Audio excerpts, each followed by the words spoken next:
JTM 1월 2일 차트 매매 2탄 기준점을 미리 알아보고 갈게요.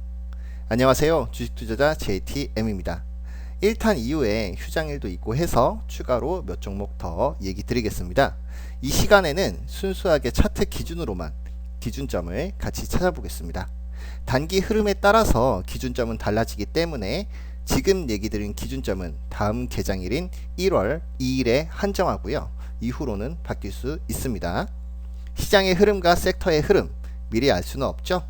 단일 종목의 제로나 공시 이런 부분들을 배제하고 순수하게 차트로만 참고로 활용하는 것을 추천드립니다.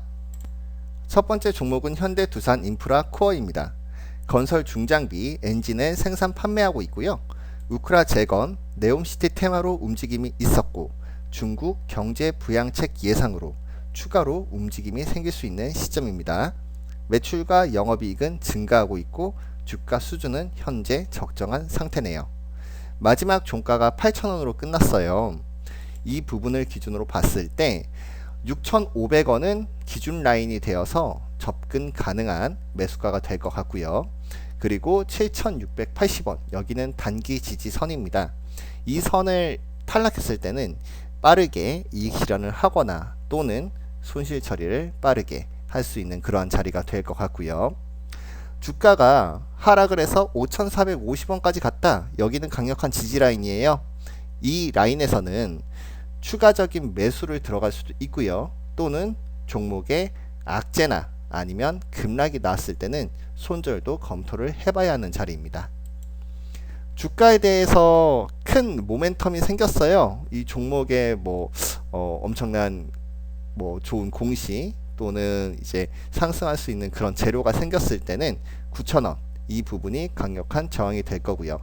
종목 자체가 괜찮은 종목이기 때문에 시장이 상승할 때 같이 올라갈 수 있는 종목이에요. 하지만 이 강력한 저항선을 뚫기보다는 맞고 내려올 확률이 훨씬 더 높죠. 그렇기 때문에 이 저항선에서는 어떻게 종목을 끌어갈지 생각을 한번 해보면 좋을 것 같습니다. 두 번째 종목은 T3입니다. PC 및 모바일 게임 개발 및 서비스를 하고 있고요. 오디션 개발사예요.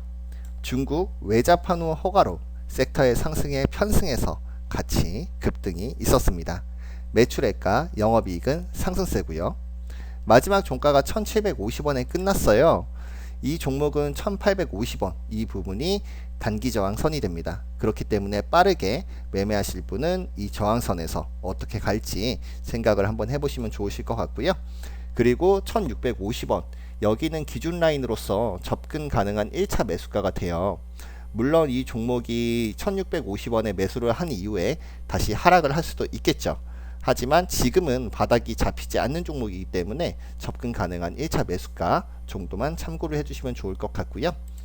1,950원은 강력한 저항대입니다. 그렇기 때문에 이 부분을 뚫기 위해서는 강력한 추가 모멘텀이 필요해요.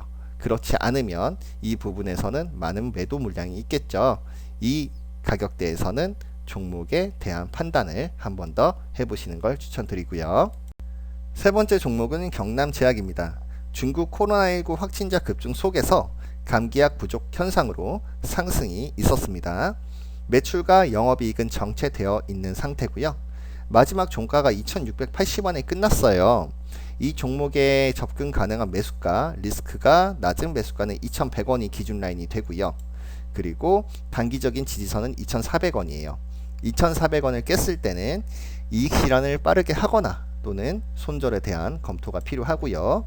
그리고 1,950원 이 부분은 강력한 지지 라인으로서 이 가격대에서는 추가 매수 검토 또는 종목에 악재가 생겼거나 아니면 좋지 않은 뉴스가 있을 때는 손절도 꼭 검토를 해봐야 되는 그런 라인이고요.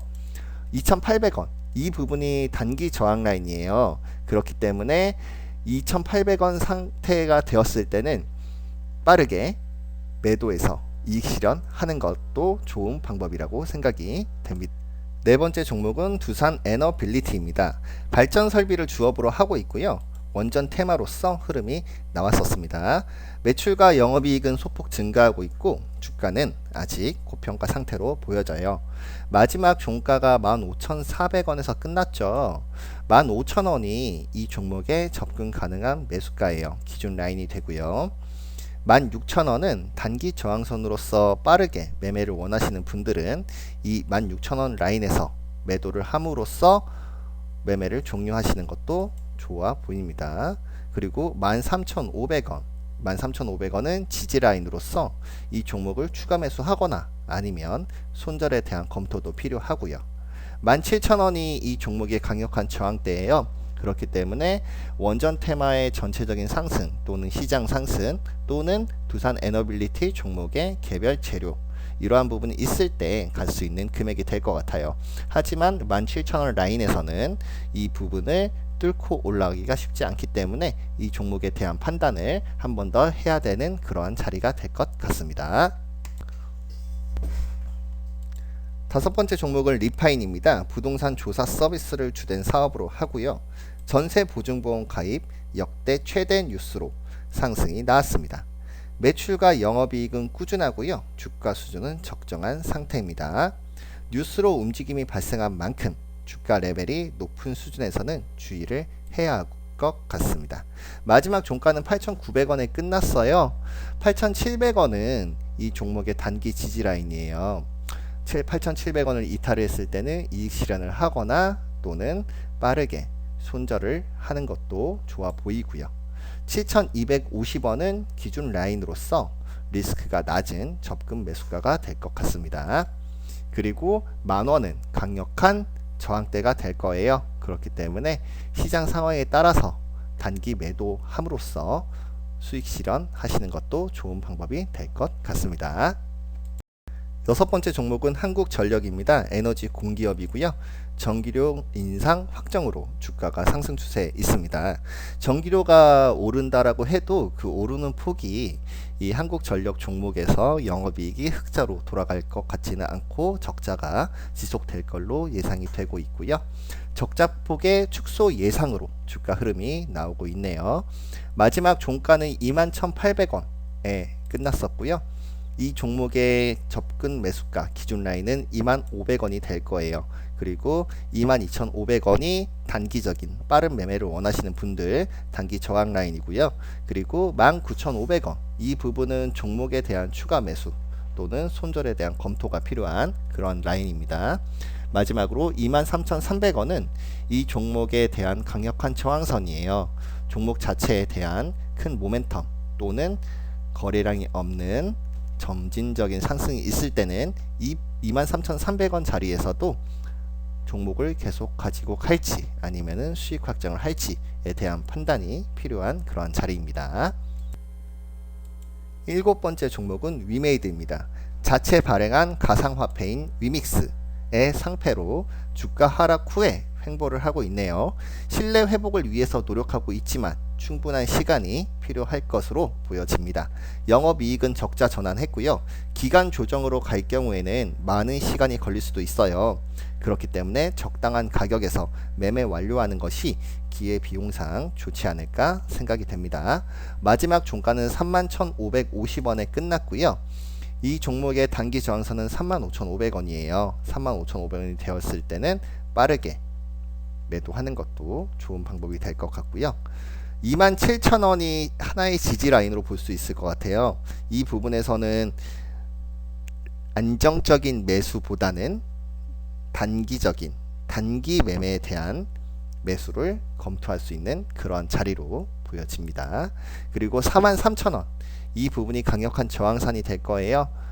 지금 이 위믹스 상패로 인해서 하락한 부분이잖아요. 그렇기 때문에 이 상패에 대한 부분이 어느 정도 회복되는 부분 이 정도의 모멘텀이 있어야 갈 수 있는 그런 자리가 될 것 같습니다. 만약에 43,000원이 된다라고 하면 이 종목을 빠르게 매도해서 매매 완료하는 것도 좋은 방법이 될 것 같습니다. 여덟 번째 종목은 넥슨 게임즈입니다. 온라인 모바일 게임 개발과 서비스를 하고 있고요. V4, 블루 아카이브, 서든 어택 등의 유명 게임들이 있습니다. 메이플 스토리 모바일이 중국 외자판호 허가가 되면서 급등이 나왔어요. 섹터의 상승이지만 해당되는 게임이 있으니까 재료로도 봐야겠지요. 매출액과 영업이익은 감소하였고 현재 주가는 고평가 상태입니다. 주 사업과 매출이 실제 연결될 수 있으므로 급등 후에 빠른 수익 실현 또는 적정 주가 수준에서 접근하는 것이 좋아 보입니다. 이 종목에 접근할 수 있는 매수가는 12,800원이에요. 기준 라인으로 볼게요. 그리고 단기적인 저항, 단기 매도선은 13,700원. 그리고 14,800원이 강력한 저항이 되기 때문에 이 부분까지 갈 수 있는 추가적인 모멘텀이 필요해 보입니다. 아홉 번째 종목은 현대 로템입니다. 철도, 방산, 플랜트 사업을 하고 있고요. 방산 사업 수주 호조로 흐름이 나왔고요. 네옴시티 철도 관련 테마로도 상승 흐름이 있었습니다. 매출과 영업이익은 크게 증가하고 있지만 주가 수준은 현재 고평가 상태입니다. 마지막 종가는 28,400원이었어요. 이 종목에 접근 가능한 매수가는 27,000원이고요. 29,000원은 단기 저항선으로서 빠르게 수익 실현을 원하시는 분들은 이 부분에서 매도하는 것도 좋아 보입니다. 24,000원은 강력한 지지라인이에요. 1차 지지라인이긴 하지만 이 24,000원 라인에서는 추가적인 매수를 하거나 또는 종목에 대한 악재가 생겼을 때는 손절도 검토를 해봐야 되는 그런 자리고요. 31,000원이 강력한 저항으로서 이 추가 모멘텀이 필요한 상황이에요. 점차적인 시장과 같이 점진적인 상승이 있거나 또는 이 종목에 대한 개별 조류로 인해서 발생하는 그런 급등이 있을 때는 이 31,000원 자리에서는 종목에 대한 판단이 필요해 보입니다. 열 번째 종목은 하나솔루션입니다. 기초 소재 부분을 바탕으로 태양광 사업 비중이 커지고 있죠. 상승 후에 상승폭을 반납하고 있고요. 매출과 영업이익은 증가하고 있고 주가 수준은 현재 적정한 상태입니다. 마지막 종가는 43,000원에서 끝났어요. 이 종목에 대한 접근 매수가는 41,000원이 될 것 같고요. 그리고 48,300원은 단기 저항선으로서 빠른 매매를 원하시는 분들 매도에 대한 검토가 필요한 자리입니다. 그리고 34,000원은 강력한 지지라인이에요. 34,000원 라인에서는 추가적인 매수도 좋아 보이고요. 이 종목에 대한 급락 또는 악재가 있었을 때는 손절 검토가 필요합니다. 그리고 51,000원이 강력한 저항선이에요. 51,000원까지 가기 위해서는 뭔가 추가 모멘텀이 필요하겠죠. 그리고 51,000원을 뚫어서 더 높아지기보다는 51,000원을 터치하고 내려올 확률이 훨씬 더 높기 때문에 51,000원 라인에서는 종목에 대한 판단 꼭 필요하시다는 거 생각을 해주시면 좋을 것 같습니다. 11번째 종목은 대한항공입니다. 항공 운송 사업을 주로 하고 있고요. 코로나19 기간에 매출과 영업이익이 감소했었지만 화물 사업을 통해서 꾸준한 상태이고요. 23년에는 경기 침체로 화물 운송 감소 뉴스가 있었네요. 주가 수준은 현재 저평가 상태입니다. 코로나19 봉쇄와 리오프닝에 따라서 영향을 많이 받는 종목이고요. 주가 차트의 흐름은 현재 조정되는 모습을 보여주고 있습니다. 마지막 종가는 22,950원이었어요. 이 종목을 리스크 없이 접근할 수 있는 기준 라인 매수가는 22,000원이 될 것 같고요. 24,500원에서는 빠르게 매매하시는 분들 매도에 대한 판단이 필요합니다. 그리고 강력한 저항 라인이 26,000원이에요. 올라가기까지는 추가적인 모멘텀이 필요하고 26,000원 라인에서는 매도할지 계속 가지고 갈지에 대한 판단이 꼭 필요한 그런 시점이 되겠네요. 1월 2일을 준비하는 종목별로 기준점을 잡아보는 시간 2탄 여기서 마칠게요. 부자 되시고요. 감사합니다.